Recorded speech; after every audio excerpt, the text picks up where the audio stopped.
আরেকটা প্রশ্ন এটা করেছেন ইয়াসুর রহমান ভাইয়া, অনেক স্টুডেন্ট আছে যাদের স্টাডি গ্যাপ 8 থেকে 10 বছর, এদের কি ভিসা হওয়ার চান্স আছে ইউরোপে? যদি একটু আমি সহজে বলতে চাই যে যাদের বড় স্টাডি গ্যাপ, আপনি কোন সাবজেক্টের জন্য বা কোন প্রোগ্রামের জন্য বলছেন আমি জানি না, তবে যদি আপনার ব্যাচেলরের জন্য বলে থাকেন তাহলে কিন্তু 8 থেকে 10 বছর ইজ টু ডিফিকাল্ট। আপনি চাইলেও মানে ম্যাক্সিমাম দেশেই আপনি ভর্তি হতে পারবেন না বা আপনার জন্য প্রযোজ্য হবে না ব্যাচেলর ডিগ্রি করার জন্য, যদি আপনার এইচএসসির পরে এত বড় একটা স্টাডি গ্যাপ থাকে। তবে আপনি যদি মাস্টার্সের জন্য হন তবে মোস্ট প্রবাবলি সব দেশেই আপনি ভর্তি হতে পারবেন বা আপনি ভিসার জন্য এলিজিবিলিটি অর্জন করতে পারেন।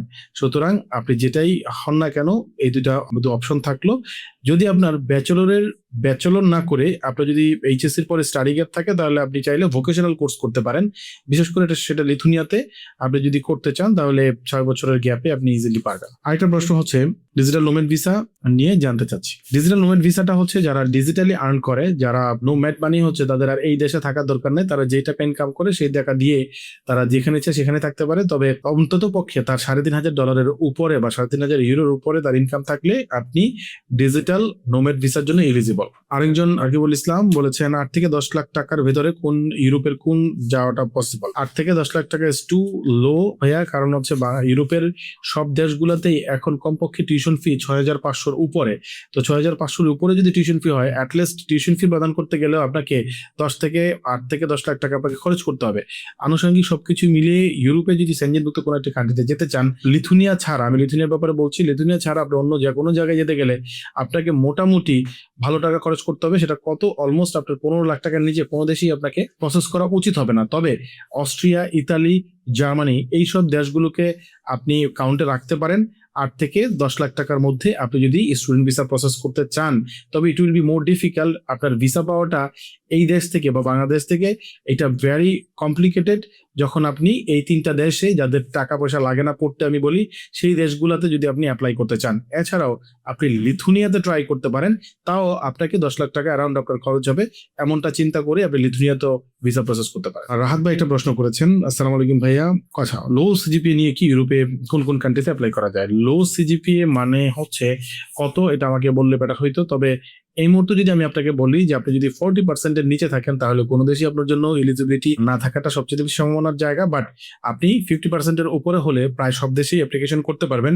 বাট যদি আপনার 60%-এর উপর থাকে তাহলে আপনি ভালো ভালো যে দেশগুলো বা আমরা বলি উন্নত রাষ্ট্র যেগুলোকে বলি ইউরোপের মধ্যেও উন্নত রাষ্ট্র, যেমন ফিনল্যান্ড, তারপরে আপনার নরওয়ে, এইসব দেশে আপনি খুব সহজেই কিন্তু 60%-এর কাছাকাছি মার্ক থাকলে আপনি অ্যাপ্লিকেশন করতে পারবেন। তবে আপনার প্রশ্নের উত্তর স্পেসিফিক বলতে গেলে লো সিজিপিএ বললে আপনার যদি 40%-এর নিচে থাকে তাহলে আপনি কোথাও অ্যাপ্লিকেশন না করার সাজেশন আমার, তাহলে আপনাকে ভোগান্তির শিকার হতে পারে। যদি 50%-এর উপরে থাকে তাহলে আপনি মোটামুটি সব দেশে ট্রাই করে দেখতে পারেন। আরেকজন প্রশ্ন করেছেন এসএসসি তে 4.17 সায়েন্স 2023 এবং এইচএসসি 3.42 সায়েন্স 2025।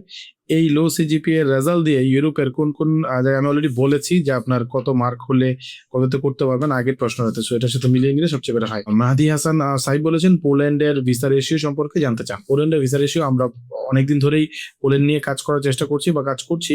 এই মুহূর্তে যদিও আমাদের ইনটেক না থাকার কারণে স্টুডেন্টদের ভিসা রেশিও আমি বলতে পারছি না, তবে পোল্যান্ডের ভিসা রেশিও অন্যান্য এভারগ্রিন কান্ট্রির মতোই। আপনাকে অবশ্যই সচেতন হয়ে যদি ফাইল করতে পারেন, পোল্যান্ডের ভিসা রেশিও পর্যাপ্ত পরিমাণ পাওয়া যায় বাংলাদেশ থেকে।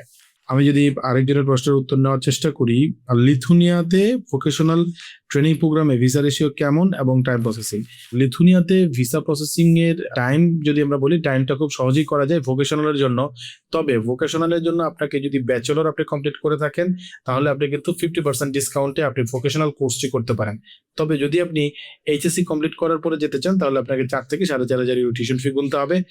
এছাড়াও আপনার যদি ব্যাংক রেডি থাকে বা আপনার ব্যাংক বলতে আপনার যদি সাপোর্ট বা ব্যাংকের যে স্পন্সর রেডি থাকে তাহলে কিন্তু আপনি পরবর্তী মাসেই আপনি চলে যেতে পারেন। অথবা আপনাকে যদি ব্যাংক রেডি করতে হয় আজকে, তাহলে 3 মাসের ম্যাচুরিটি ব্যাংক এবং 6 মাসের পুরনো ব্যাংক অ্যাকাউন্ট যদি আপনি দেখাতে পারেন তাহলে আপনি এই সময় পরে যখন এই সময়টা ঠিক হবে তখনই কিন্তু লিথুনিয়ার ভোকেশনাল প্রোগ্রামের জন্য আপনি যেতে পারেন। মাহফুজুর রহমান, লিথুনিয়ার ভোকেশনাল ট্রেনিং প্রোগ্রামে ভিসা রেশিও কি কি জায়গায় কি কেন টোটাল কস্ট কত? আচ্ছা, এখানে মেন কথা হচ্ছে যে ভিসা রেশিওটা কত। ভিসা রেশিওর ক্ষেত্রে অনেকগুলো ব্যাপার থাকে। ভিসা রেশিও আসলে আপনার জন্য যদি আপনার ভিসা হয় 100%, না হলে 0%, আমি বলি এমনটাই। তবে ভিসা রেশিওর ক্ষেত্রে আপনার যে ডকুমেন্ট বা ফাইন্যান্সিয়াল যে স্ট্যাটাস, এগুলো যদি সব ঠিকঠাক করতে পারেন, লিথুনিয়াতে আমরা বলি অপারেটর আসার পরে 95% ভিসা রেশিওতে লিথুনিয়ার ভিসা হয়। আরেকজন প্রশ্ন করেছেন আনিক Mahmudul, is study gap 8 years, am I accepted for master program in Greece? Yes, আপনি যদি 8 বছরের গ্যাপ থেকে থাকে এবং মাস্টার্স প্রোগ্রামে আপনি এমওয়াই দিয়ে যেতে চান, আপনি অ্যাপ্লিকেশন করতে পারেন, কোনো সমস্যা নেই।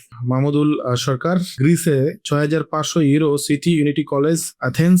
আমার প্রশ্ন হলো এইটা ম্যানেজ করা পসিবল কিনা, মানে যেটা আপনি বোঝানোর চেষ্টা করেছেন যে 6,500 ইউরো টিউশন ফি বছরে দেওয়া এবং আপনার যে অ্যাকোমোডেশনটা সেটা আসলে আপনি ইনকাম করে চলতে পারবেন কিনা। হ্যাঁ, গ্রিসে একটু কঠিন যে আপনি খুব সহসাই আরাম করে চলতে পারবেন, এটা আসলে ব্যাপারটা এমন না। গ্রিসের ইকোনমি সহ অন্যান্য জায়গাতে, যদিও সেনজেনভুক্ত কান্ট্রি, কিন্তু কিছুটা জায়গায় আপনাকে একটু শক্তপোক্ত মানসিকতা নিয়ে যেতে হবে বা পরিশ্রমিক একটি মানসিকতা নিয়ে যেতে হবে। যদি আপনি পরিশ্রম করতে পারেন তাহলে অবশ্যই আপনার অ্যাকোমোডেশন এবং টিউশন ফি সহ সবকিছু পরবর্তী বছর আপনি বেয়ার করতে পারবেন।